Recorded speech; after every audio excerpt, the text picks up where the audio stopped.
روزہ اللہ کی رضا کے لیے رکھا جاتا ہے،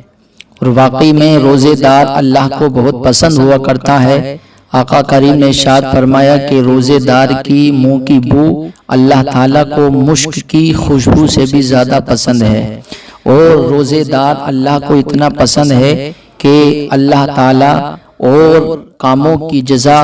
کسی نہ کسی کے ذریعے سے دلاتا ہے، فرشتوں کے ذریعے سے دلاتا ہے۔ اللہ کسی کام سے خوش ہوتا تو اللہ فرشتوں کو حکم دیتا، میرے فرشتوں میں اپنے اس بندے سے خوش ہوں، اس نے یہ کام اچھے سے کیا ہے، اس کے نام اعمال میں یہ کر دیا جائے، اس کو یہ دے دیا جائے، اس کے نام اعمال میں یہ لکھ دیا جائے، اس کو جنت کا حقدار بنا دیا جائے یا دوزخ کا حقدار بنا دیا جائے۔ لیکن روزہ وہ پیاری عبادت ہے کہ روزے دار کو اللہ اتنا پسند کرتا ہے کہ اللہ خود ارشاد فرماتا ہے کہ روزے دار کی جزا میں خود ہوں، میں خود عطا کرتا ہوں۔ تو دیکھیے روزے دار کی جزا اللہ خود ہے اور خود عطا کرتا ہے، تو آپ معلوم اور آپ پتہ کر سکتے ہیں کہ روزے دار اللہ کو کتنا پسند ہے، روزے دار اللہ کو کتنا محبوب ہے، کہ اللہ تعالیٰ کتنی محبت کرتا ہے روزے دار سے۔ اور بڑی پیاری حدیث پاک ہے، آقا کریم علیہ السلام ارشاد فرماتے ہیں کہ روزے دار جب روزے دار جنت میں جائیں گے تو حوران غلمان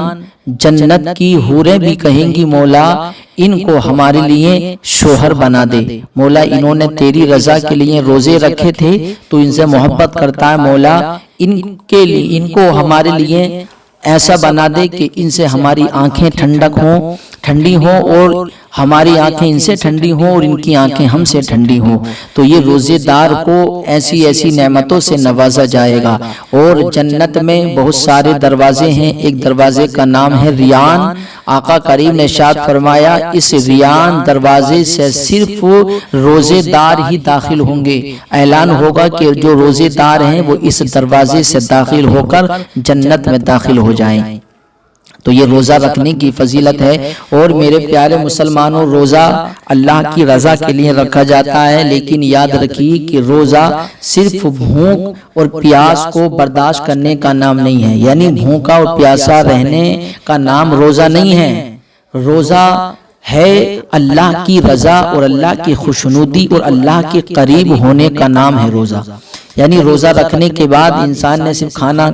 چھوڑ دیا، پینا چھوڑ دیا اور پورے دن بھوکا پیاسا ہے اور سوچ رہا ہے کہ میرا روزہ ہے، تو ایسا روزہ رکھنے سے کوئی فائدہ نہیں ہے کہ روزہ رکھنے کے بعد انسان جب گناہوں سے نہیں بچ رہا ہے۔ ارے روزہ رکھنے کے بعد تو انسان گناہوں سے بچ جاتا ہے، روزہ رکھنے کے بعد ہر چیز سے پرہیز کرے، جھوٹ بولنے سے بھی بچے، غیبت کرنے سے بھی بچے، چغلی کرنے سے بھی بچے، حسد کرنے سے بھی بچے، دوسروں کی برائیاں کرنے سے بھی بچے، اور 5 وقتہ نماز کی پابندی کرے، وہ روزہ اللہ کی بارگاہ میں قبول ہے۔ اور روزہ رکھنے کے بعد چوراہے پہ کھڑے ہو کر کبھی اس کی برائی، کبھی اس کی برائی، کبھی اس کی چغلخوری، کبھی اس کی چغلخوری، تو یاد رکھیے ایسے روزے سے کوئی فائدہ نہیں ہے، ایسے روزے سے کوئی فائدہ نہیں ہے۔ یعنی آقا نے فرمایا کہ انسان روزہ رکھنے کے بعد آقا برے کام نہیں چھوڑ رہا ہے تو اللہ تعالیٰ کو اس کا بھوکا اور پیاسا رہنا کوئی پسند نہیں ہے، بھوکا اور پیاسا رہنے کی اللہ تعالیٰ کو اس کو کوئی ضرورت نہیں ہے۔ تو انسان بھوکا پیاسا رہتا ہے خامخواہ، اپنی بھوک کو اور اپنی پیاس کو خود برداشت کرتا ہے، لیکن اسے کوئی اجر نہیں ملے گا جب تک کہ وہ ان سارے گناہوں سے بچ نہ جائے۔ صرف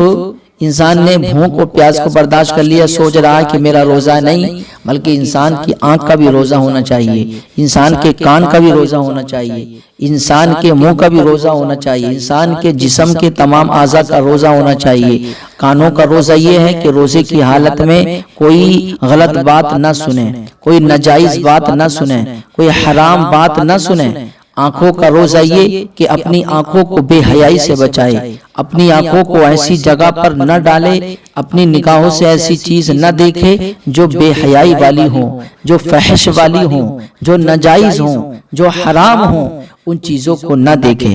اور اپنی زبان سے کسی کو برا نہ کہے، اپنی زبان سے کسی کی غیبت نہ کرے، اپنی زبان سے کسی کی چغلخوری نہ کرے، اگر انسان اس طریقے سے اپنے روزے کو گزارے گا تو وہ روزے دار اللہ کو پسند ہے، اور ایسے روزے دار کو اللہ اجر بھی عطا فرمائے گا، اور ایسے روزے دار کا روزہ اللہ کی بارگاہ میں قبول بھی ہوگا۔